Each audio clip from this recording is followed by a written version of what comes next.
ఆంధ్ర తెలంగాణలో తక్కువ ఫీజులతో high quality results ఇస్తున్న ఏకైక సంస్థ తిరుమల్ ఐఏఎస్ ఇన్స్టిట్యూట్. మీరు కాఫీ ప్రియులా? కాఫీ గొంతులో పడితే కానీ రోజు మొదలవదా? అయితే మీకు శుభవార్త.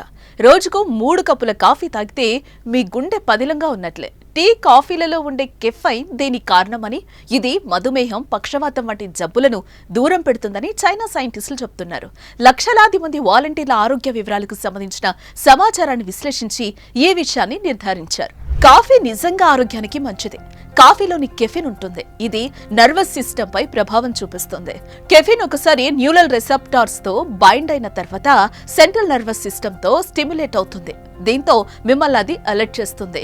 స్టడీస్ ప్రకారం చూసుకున్నట్లయితే కెఫిన్ బ్రెయిన్ ఫంక్షన్ ని బూస్ట్ చేస్తుంది. అది కూడా కొంత సమయానికే బ్రెయిన్ ఫంక్షన్ ని బూస్ట్ చేస్తుంది.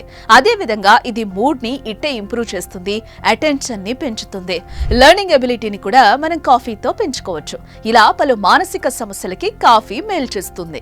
రోజుకు 3 కప్పుల కాఫీతో 200 నుంచి 300 మిల్లీగ్రాముల కెఫిన్ మన శరీరంలోకి చేరుతుందని, ఇదే హృద్రోగాలను దూరం పెడుతుందని చైనాలోని సుషౌ యూనివర్సిటీ పరిశోధకులు వెల్లడించారు.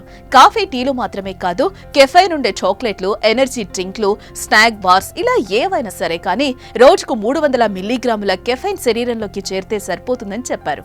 కాఫీ, టీలు అస్సలు తాగని వారు రోజుకు 1.5 కప్పు తాగితే వారితో పోలిస్తే 3 కప్పులు తాగే వారిలో గుండె జబ్బుల ముప్పు 48% తక్కువగా ఉండడం తమ అధ్యయనంలో గుర్తించామని వివరించారు. ఈ మేరకు యూకో బయోబ్యాంక్ డేటా నుంచి లక్షలాది వ్యక్తుల వివరాలను సేకరించి పరిశీలించి ఏ విషయాన్ని గుర్తించామన్నారు.